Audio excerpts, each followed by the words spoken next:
America మాజీ అధ్యక్షుడు Republican party అధ్యక్ష అభ్యర్థి డొనాల్డ్ ట్రంప్పై జరిగిన దాడి ఘటనపై వివిధ శాఖలు దర్యాప్తు ప్రారంభించాయి. ఈ ఘటనపై అన్ని కోణాల్లో విచారణ జరుగుతున్నట్లు సంబంధిత వర్గాలు తెలిపాయి. మరోవైపు సీక్రెట్ సర్వీస్ డైరెక్టర్కు అమెరికా ప్రతినిధుల సభ కమిటీ సమన్లు జారీ చేసింది. ట్రంప్పై జరిగిన కాల్పుల ఘటనపై దర్యాప్తు ముమ్మరంగా సాగుతోంది. ట్రంప్ ప్రచార ర్యాలీ వేదిక సమీపానికి ఎయిర్ రైఫిల్తో ఆగంతకుడు ఎలా వచ్చాడనే కోణంలో సీక్రెట్ సర్వీస్ విభాగం దర్యాప్తు చేస్తోంది. భద్రతా దళాల విధుల్లో ఇది ప్రధాన వైఫల్యంగా భావిస్తున్నారు. సీక్రెట్ సర్వీస్ హతమార్చిన సాయుధుడు ప్రచార ర్యాలీ వేదికపైకి పలు రౌండ్ల కాల్పులు జరిపినట్లు ఏజెన్సీ వర్గాలు తెలిపాయి. ట్రంప్ ర్యాలీ వద్ద అసోసియేట్ ప్రెస్ తీసిన డజనుకు పైగా ఫోటోలు, వీడియోలు, ప్రచార వేదిక శాటిలైట్ దృశ్యాలను విశ్లేషిస్తున్నారు. ట్రంప్ పాల్గొన్న ప్రచార ర్యాలీ వద్ద సీక్రెట్ సర్వీస్ కౌంటర్ స్నిపర్ బృందాలు, ఎదురుదాడి చేసే బృందాలు ఉన్నట్లు సంబంధిత వర్గాలు తెలిపాయి. అయినా కూడా కాల్పుల ఘటన జరగటాన్ని భద్రతా వైఫల్యంగా భావిస్తున్నారు.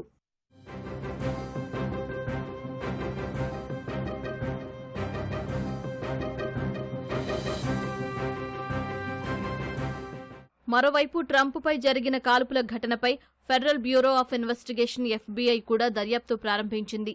కాల్పుల ఘటనను ట్రంప్పై జరిగిన హత్యాయత్నంగా భావిస్తున్నట్లు తెలిపింది. ఆ కోణంలోనే దర్యాప్తు చేస్తున్నట్లు FBI వెల్లడించింది. కాల్పుల సమాచారం తెలిసిన వెంటనే FBI పిట్స్బర్గ్కు చెందిన ప్రత్యేక బృందంతో పాటు ఫోరెన్సిక్ నిపుణులు ఘటనా స్థలానికి చేరుకుని అక్కడి పరిస్థితులను పరిశీలించారు.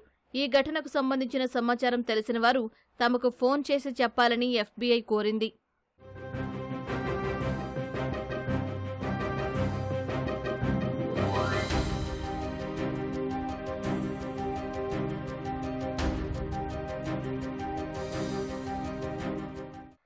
ఈ కాల్పుల ఘటనపై దర్యాప్తు సంస్థలు సీక్రెట్ సర్వీస్తో హోంల్యాండ్ సెక్యూరిటీ కలిసి పనిచేస్తున్నట్లు హోంల్యాండ్ సెక్యూరిటీ కార్యదర్శి తెలిపారు.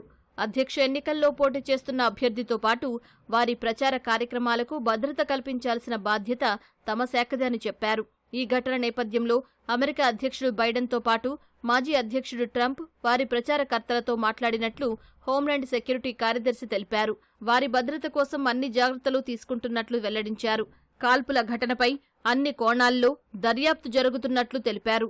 మరోవైపు సీక్రెట్ సర్వీస్ డైరెక్టర్ కింబర్లీకి అమెరికా ప్రతినిధుల సభా కమిటీ సమన్లు జారీ చేసింది. దీనిపై విచారణకు రావాలని ఆదేశించింది. తన స్నేహితుడు ట్రంప్పై దాడిని తీవ్రంగా ఖండిస్తున్నట్లు తెలిపిన ప్రధాని మోదీ ఆయన త్వరగా కోలుకోవాలని ఆకాంక్షిస్తున్నట్లు చెప్పారు. ప్రజాస్వామ్యం, రాజకీయాల్లో హింసకు తావులేదన్నారు. అమెరికాలో హింసకు తావులేదన్న అధ్యక్షుడు బైడెన్ హింసాత్మక ఘటనలకు పాల్పడితే ఉపేక్షించేది లేదని హెచ్చరించారు. ట్రంప్తో స్వయంగా మాట్లాడిన బైడెన్ ఆరోగ్య పరిస్థితిపై వాకబు చేశారు. ఏ రూపంలోని రాజకీయ హింసకైనా మన సమాజంలో స్థానం లేదని బ్రిటిష్ ప్రధాని కీర్ స్టార్మర్ అన్నారు. ఈ ఘటన ప్రజాస్వామ్యాలకే విషాదకరమని ఫ్రెంచ్ అధ్యక్షుడు మాక్రాన్ చెప్పారు. హత్యాయత్నాన్ని బైడెన్ ప్రభుత్వం ప్రోత్సహించిందని అనుకోవడం లేదని రష్యా తెలిపింది. ఉక్రెయిన్కు ఆయుధాలు ఇచ్చే బదులు ఆ డబ్బును అమెరికా శాంతి భద్రతలకు వినియోగించాలని పేర్కొంది. ఇది క్షమించరాని దాడి అని ఆస్ట్రేలియా ప్రధాని ఆల్బనీస్ అన్నారు. చైనా అధ్యక్షుడు జిన్పింగ్ ట్రంప్కు సానుభూతి ప్రకటించారు. పెన్సిల్వేనియా ఘటనను నేర తీవ్రవాద చర్యగా UAE అభివర్ణించింది.